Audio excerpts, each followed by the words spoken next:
Virus کی اپنی bio synthetic machinery نہیں ہوتی، جس کا مطلب ہے یہ خوراک نہیں کھا سکتا۔ یہ خوراک کو توڑ کر اس سے اپنی روزمرہ کی سرگرمیاں سر انجام دینے کے لیے انرجی حاصل نہیں کر سکتا۔ یہ خود سے اپنی تعداد نہیں بڑھا سکتا۔ یہ اپنے نیوکلک ایسڈز کو ریپلیکیٹ نہیں کر سکتا۔ یہ حرکت بھی نہیں کر سکتا۔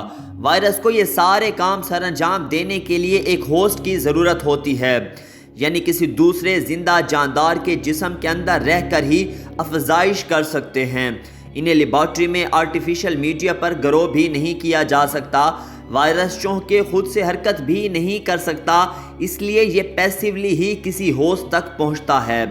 ہوسٹ تک پہنچ کر سب سے پہلے اس کے جسم کے سیلز میں گھستا ہے۔ وائرس کی آمد سے پہلے ہوسٹ کے جسم کے سیلز ہوسٹ کے لیے کام کر رہے ہوتے ہیں، اس کے لیے انرجی پیدا کر رہے ہوتے ہیں، بیماریوں کے خلاف لڑ رہے ہوتے ہیں۔ مختصر یہ کہ جسم کو توازن میں رکھنے کے لیے اپنا بہترین کام کر رہے ہوتے ہیں۔ جو ہی وائرس ہوسٹ کے ان سیلز میں داخل ہوتا ہے تو سب سے پہلے ان کا مکمل کنٹرول اپنے اختیار میں کرتا ہے۔ سیلز کے میٹابولزم یعنی وہ ریئیکشن جو ہوسٹ کے سیلز ہوسٹ کے لیے کر رہے ہوتے ہیں، اب وہ وائرس کے لیے کام شروع کر دیتے ہیں۔ وائرس اپنے ہوسٹ کے لیے سیل سے سب سے پہلے اپنے نیوکلک ایسڈز کی کاپیز تیار کرواتا ہے، 1 سے 2، 2 سے 4، اور اسی طرح وائرس کی تعداد میں اضافہ ہوتا چلا جاتا ہے۔ وہ ایک ہوسٹ سیل جس کو آغاز میں ایک وائرس نے ہائی جیک کیا تھا، اب وہ ہزاروں وائرسز کی آماج گاہ بن چکا ہوتا ہے۔ اس دوران یہ ہوسٹ سیل پھٹ جاتا ہے، جسے لائسس کہا جاتا ہے۔ ایک سیل کے پھٹنے سے ہزاروں وائرسز برآمد ہو کر ہوسٹ کے جسم کے ہزاروں نئے سیلز میں گھس جاتے ہیں۔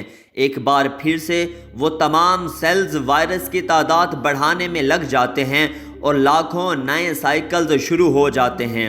ان سارے مراحل کے دوران ابھی تک ہوسٹ بظاہر صحت مند رہتا ہے، کیونکہ ہوسٹ کا اپنا جسم بھی کھربوں سیلز کا بنا ہے اور لاکھوں سیلز تباہ ہو جانے کے باوجود نارمل دکھائی دیتا ہے۔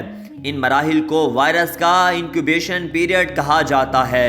بیماری کی علامات ظاہر ہونے تک انکیوبیشن پیریڈ جاری رہتا ہے۔ جب ہوسٹ کے باڈی سیلز ایک خاص تعداد تک تباہ ہو جائیں، تب جسم نارمل فنکشنز نہ کر سکنے کی وجہ سے بیماری کی علامات ظاہر کرنا شروع کر دیتا ہے۔ یہ ساری معلومات بتانے کا مقصد آپ کو یہ یقین دلانا ہے کہ اگر آپ اب تک کرونا میں مبتلا نہیں بھی ہیں، پھر بھی آپ خود کو اور دوسروں کو بچائیں۔ آپ میں سے کوئی بھی وائرس کا کیریئر ہو سکتا ہے، مگر وائرس انکیوبیشن پیریڈ میں ہونے کے باعث علامات ظاہر نہیں کر رہا۔ بہت سے لوگ یہ سوال کر رہے ہیں کہ اگر کرونا وائرس کا اب تک کوئی علاج دریافت نہیں ہوا تو کرونا میں مبتلا لوگوں کی ایک خاص تعداد ہسپتالوں سے صحت یاب ہو کر کیسے ڈسچارج ہو رہی ہے؟ تو اس کا جواب یہ ہے کہ ہسپتالوں اور قرنطینہ سینٹرز قائم کرنے کا مقصد کرونا میں مبتلا لوگوں کو صحت مند لوگوں سے الگ رکھنا ہے، تاکہ بیمار لوگ اپنے ارد گرد صحت مند لوگوں تک وائرس کی منتقلی کا سبب نہ بنیں۔ آئسولیشن سینٹرز میں داخل مریضوں کو دنیا بھر میں صرف سادہ پین کلرز دی جا رہی ہیں۔ سانس اکھڑنے پر وینٹیلیٹرز پر شفٹ کیا جا رہا ہے۔ جو لوگ صحت یاب ہو رہے ہیں وہ اپنے جسم کے امیون سسٹم کے باعث ہو رہے ہیں۔ مدافعتی نظام بیماری پیدا کرنے والے جراثیموں کے خلاف ہمارے جسم کا ایک قدرتی حفاظتی نظام ہے، اور یہی قدرتی حفاظتی نظام ہی لوگوں کو کرونا سے محفوظ کر رہا ہے۔ لوگوں کا ایک دوسرا سوال یہ بھی ہے کہ کرونا وائرس جسم کے کن حصوں کو متاثر کرتا ہے؟ کرونا وائرس سانس کی نالیوں اور پھیپھڑوں کو متاثر کرتا ہے۔ شروع میں جب وائرس سانس کی نالیوں کی دیواروں کے سیلز میں گھستا ہے تو ریئیکشن کے طور پر ریسپیریٹری نالیاں میوکس پیدا کرتی ہیں، جس سے نزلہ، زکام، کھانسی اور چھینکیں آنا شروع ہو جاتی ہیں۔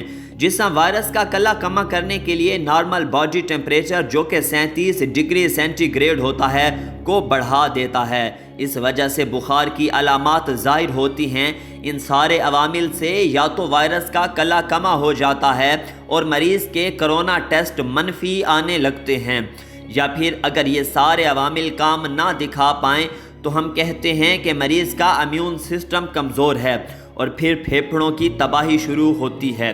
ناظرین، یہ ساری تفصیلات بتانے کا مقصد یہ ہے کہ آپ اپنے آپ کو زیادہ سے زیادہ محفوظ رکھیں۔ اللہ تعالیٰ سے دعا ہے کہ اللہ ہم سب کی حفاظت فرمائے، آمین۔